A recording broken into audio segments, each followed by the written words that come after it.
não parar, não precipitar e não retroceder. Então dizer para esse cara, sabe quando nós vamos parar? Nunca.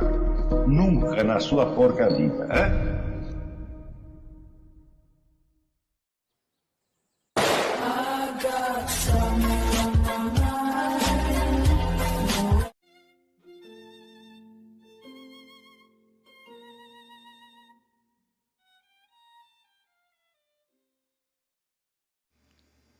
E aí pessoal, tranquilo?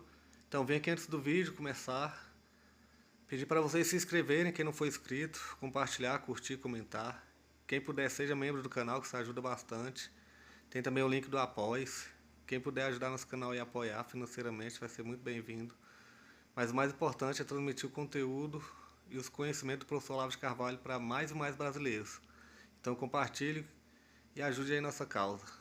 Muito obrigado a todos os membros, apoiadores do canal. Fico muito feliz. Tenho certeza que a gente está no caminho certo. Então fiquem com o vídeo e até mais. Valeu! Uma vida de prazeres não é para os pobres oprimidos.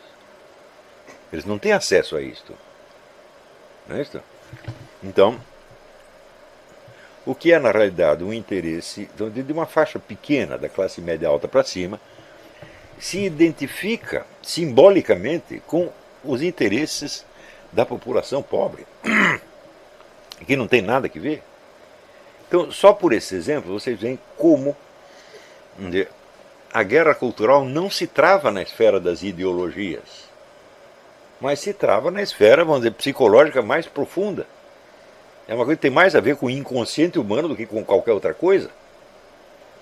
Não é isso? Ora, se você ler as obras do próprio Antônio Gramsci, que eu não considero o que existe de melhor sobre o assunto, você vê que ele estava consciente disto.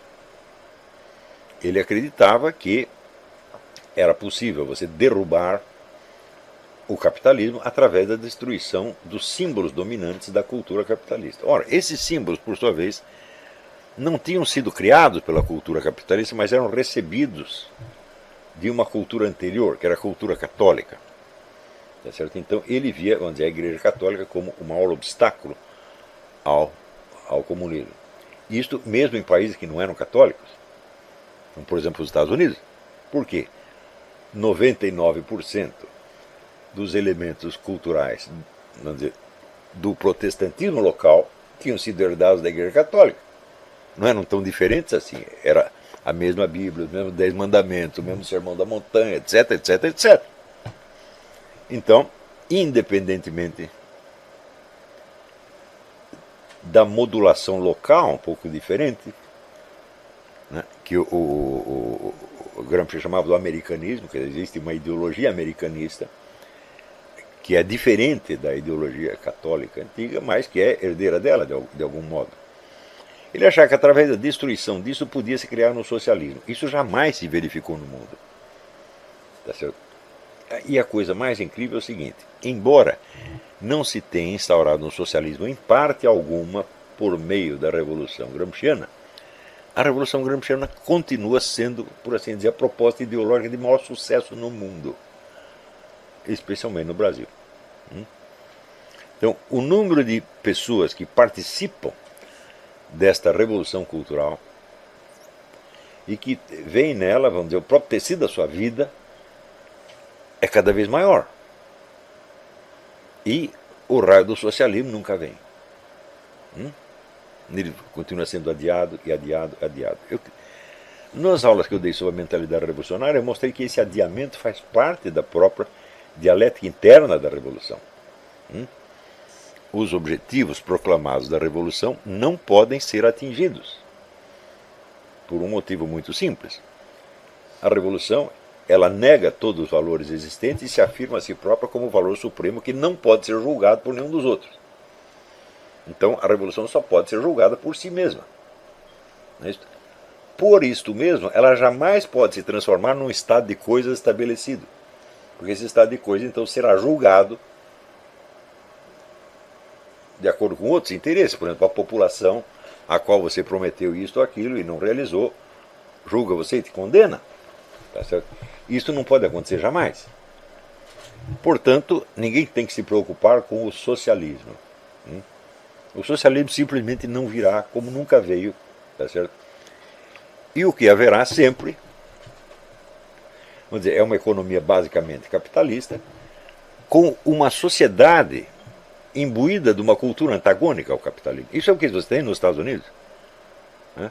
Você tem uma imensa economia capitalista, tá certo?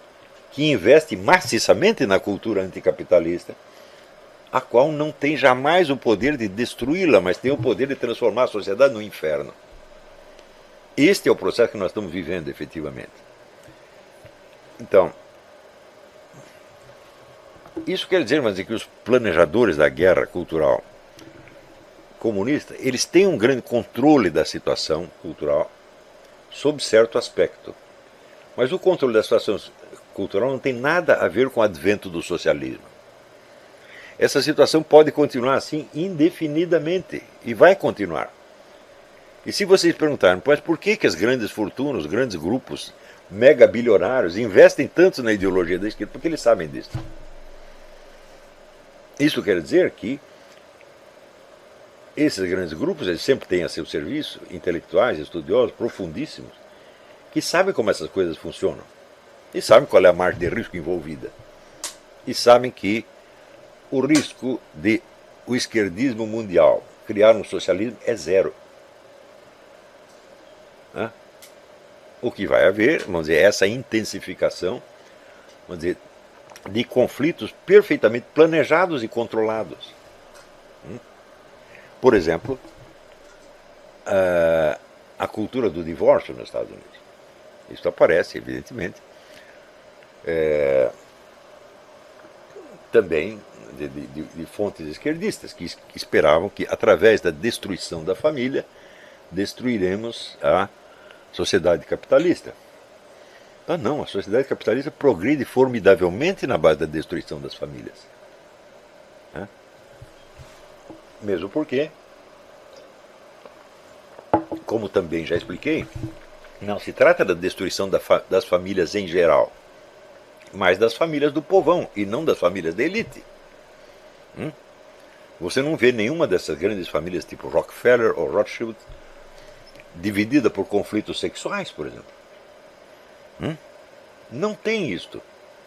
Isto é só para o povo. Então, quanto mais você dissolve as famílias, mais as pessoas são reduzidas, vamos dizer, a átomos soltos, vamos dizer, sem raiz em valores próximos. Então as pessoas ficam como ovelhas desgarradas. E ovelhas desgarradas, já que elas foram, vamos dizer, retiradas do seu círculo de referência mais próximo, são facilmente integradas num círculo de referência maior, que é criado pelas grandes empresas e pelo Estado. Então, por exemplo, você já não participa do seu universo familiar, você já se sente totalmente estranho a seu pai, sua mãe, etc, etc, etc. Mas você quer um novo computador da Apple, não é isso? E você quer a Previdência Social te dando dinheiro, tá certo? Você precisa do Estado e das grandes empresas para cada vez mais coisas. Você vê que se tornou comum na sociedade capitalista avançada a ideia de eliminar todos os controles locais e parciais e substituir por controles gerais. Você tem hoje edifícios inteiros onde você não pode dar uma descarga na privada sem se referir a um computador central.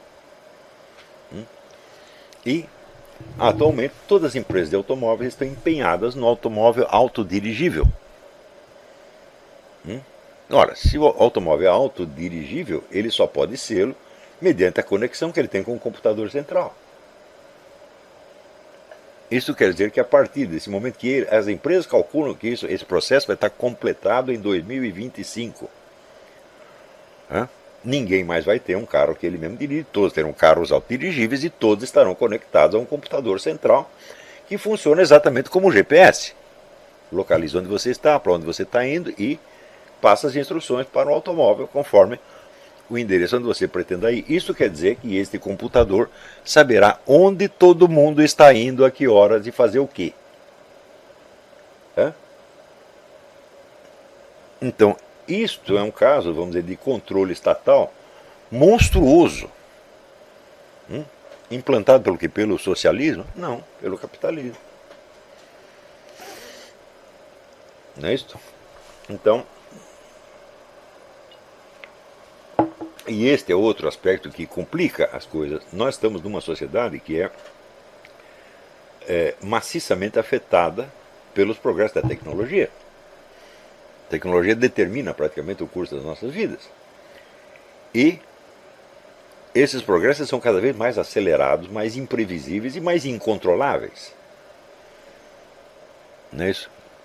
Então, por exemplo, uns anos atrás, eu disse que em breve estariam instalando chips em todas as pessoas.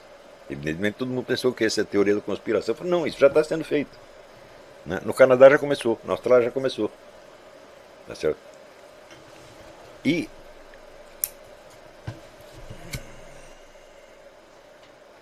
isso quer dizer que você tem meios de controle da conduta popular que nenhum tirano da humanidade jamais imaginou. Vê se Gengis Khan, ou Átila Uno, ou o Júlio César podiam pensar nessa coisa. Quer dizer, eu vou controlar o que todo mundo está fazendo. Eu sei o que eles estão pensando, o que eles conversaram em casa, para onde eles vão. Eles nunca sonharam com uma coisa dessa. Napoleão Bonaparte nunca sonhou. Lenin nunca sonhou com isso. Não é isso? E, no entanto, isso está sendo construído na nossa frente por meios capitalistas. Portanto, você vê que a própria oposição de capitalismo e socialismo ela já não expressa a realidade do que está se passando. O que você tem é efetivamente, vamos dizer, uma guerra cultural. E nessa guerra cultural, os inimigos não se definem por linhas de diferenciação ideológicas, mas pela quantidade de controle que eles podem ter nas suas mãos. E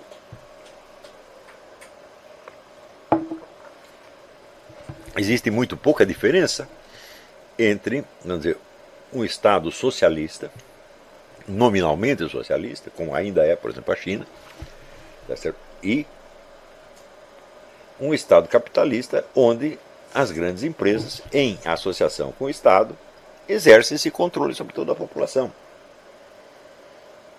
Então, se você perguntar, vamos dizer, qual é a guerra cultural que está realmente havendo?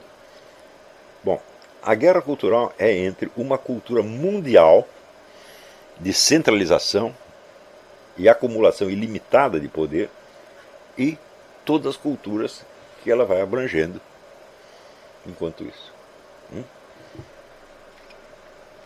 Então, a única maneira de você escapar um pouco de dentro dessa dominação, vamos dizer, eu não me venho com a imagem da Matrix, né?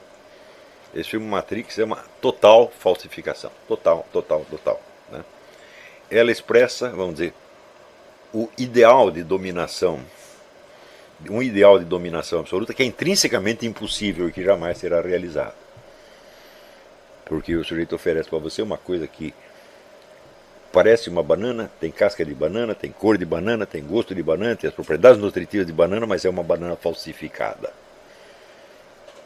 É bom, você tem que rir de uma coisa dessa. Né? Quer dizer, se a banana falsificada tem todas as propriedades da banana, sem faltar nenhuma, então ela é indiscernível da banana. Então, um mundo falsificado que imite o mundo real em 100% é obviamente impossível. Sempre terá que haver uma área de tensão. Não é isso? Então, o pessoal pensa, quando o sujeito expressa a sua revolta cultural em termos de sair da Matrix, ele já entrou na Matrix por isso mesmo. Quer dizer, ele aceitou este símbolo Matrix, que é criado por quem? Pela contracultura ou por uma grande empresa de mídia e show business, né? Então, nós não podemos aceitar nenhum símbolo popular. Isto é fundamental. Nós temos que nos ater à descrição científica do estado de coisas. O mais objetivo possível, o que implica, evidentemente, um prévio trabalho de autoexame profundo no qual você se conscientize das forças culturais que plasmaram a sua personalidade inteira.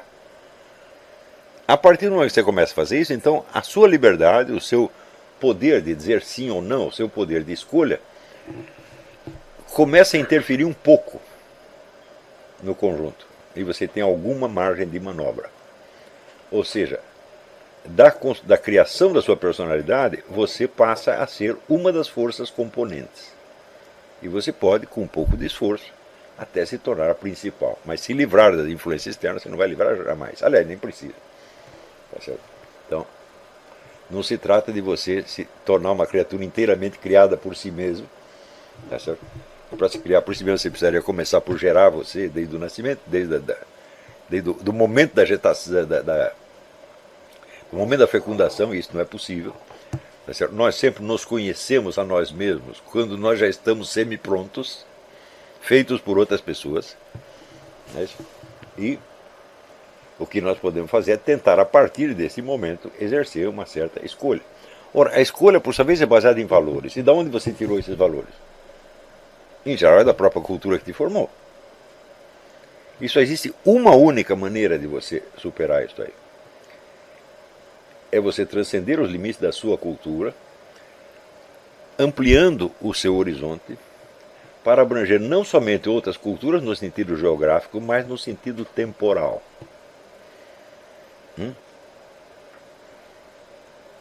Ora, o chamado establishment já percebeu isto. E por que vocês acham que existem projetos como esse da educação brasileira, de só ensinar para as pessoas a história a partir de um certo momento? Só ensinar aquilo que tem, vamos dizer, função ativa na cultura de hoje. E apagar o resto. Bom, esse resto se tornou tremendamente perigoso, porque se o sujeito começa, por exemplo, a examinar a cultura atual com os olhos de Platão, ele vai perceber um montão de coisa que de outra maneira não perceberia de jeito nenhum. Então, vamos dizer, aquilo que eu chamei de cronocentrismo, o cronocentrismo ele é hoje um dos elementos fundantes de todo o poder. É você limitar o círculo da história àquilo que pode ser formulado nos termos da cultura dominante e excluir o que não pode. Então, vamos dizer, a desaculturação cronológica é um elemento fundamental da liberdade humana. E só se nos entregarmos a isso com muita seriedade e muita paixão é que poderemos enxergar algo além do que as pessoas poderosas querem que nós enxerguemos. É isso? Então, você ficar contra a cultura dominante não te liberta dela. Não se trata de ficar contra. Aí é uma, vamos dizer, entre as várias culturas, você vê é como se fosse, vamos dizer, uma disputa entre várias amebas, onde uma ameba engole a outra. Não é isso? E a outra continua vivendo dentro da segunda, com uma certa identidade ainda dela, mas integrada num conjunto maior. Como, por exemplo, a cultura brasileira está vinculada à cultura americana e também à cultura comunista. Né? E entre as várias consciências também é a mesma coisa. Não se trata de você se opor a uma outra consciência, mas de você engoli-la e fazer com que ela seja uma parte da sua e não você uma parte da dela. É uma luta para ver entre horizontes de consciência. Talvez não exista conceito melhor para você descrever uma cultura do que um horizonte de consciência coletiva. Ou seja, é um conjunto de fatos e ideias, etc., que todo mundo conhece. E que, portanto, serve como o vocabulário pelo qual as pessoas se entendem. Se você consegue abranger o horizonte inteiro da cultura onde você está, por exemplo, a cultura brasileira, que não é difícil, não é uma cultura relativamente limitada e não é muito difícil você sair dela, você integrando elementos de outras. Se você consegue fazer isso, então, de certo modo, pelo menos para você, a guerra está ganha. Porque a guerra cultural visa a dominação das consciências e das personalidades. Visa a forjar consciências e personalidades que estejam de acordo com as necessidades do grupo dominante. Né? Se você enxerga algo que eles não queriam que você enxergasse, bom, você já ganhou. Você não precisa derrubar o sistema. Então, pelo simples fato de você ter ampliado a sua consciência, você cria a possibilidade de que outras pessoas ampliem também. Você vira uma força desaculturante. Eu sou uma força desaculturante, e cada um de vocês pode ser também. Tá certo? Então, aqui nesse nosso curso, assim como no COF, nós podemos dizer o seguinte: nós não estamos lutando por uma cultura contra outra cultura. Tá certo? Nós estamos lutando pela nossa consciência. E para não ser submergidos e abrangidos e fagocitados por outras culturas. É só isso que nós queremos. E fazendo isso, nós estamos exercendo o privilégio máximo do ser humano, que é o chamado livre-arbítrio. Você só pode falar em livre-arbítrio a partir deste momento. O que é livre-arbítrio? É livre escolha. Mas escolha entre que e que? Quais são os elementos? Qual é o leque de escolhas que você tem? Se o leque já te foi dado pronto, meu filho, você escolha A ou escolha B, você está dentro do código. Mas e se eu quiser escolher C, D, E, F, G, H, e ter um leque de escolhas que vocês nem imaginam? Pronto, eu estou livre. E na medida que eu estou livre, eu espalho este espírito de liberdade em torno. Tá certo?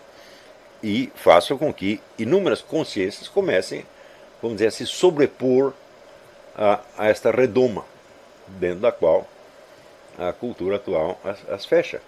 E isto é todo o serviço que nós temos de fazer. Não há mais nada a fazer. Tá certo?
Chegamos a mais um final de uma aula, de um vídeo. Espero que tenham gostado. Quem não se inscreveu ainda, se inscreva, compartilhe, comente. Ajude o nosso canal, apoie, seja membro. E ajude o nosso canal a chegar a cada dia a mais brasileiros que precisam muito do conhecimento do professor Olavo de Carvalho. Então é isso aí, fique com Deus, até o próximo. Valeu! Então é isso aí, pessoal, que é o nosso canal, que são alguns livros que eu já li. A maioria foi doação, mas alguns eu adquiri, professor Olavo de Carvalho. Alguns livros se perderam aí que eu emprestei, professor Alexandre Costa, a Bíblia Sagrada. 10 lições sobre Karl Marx. Indico a não ler esse livro, que é muito ruim mesmo.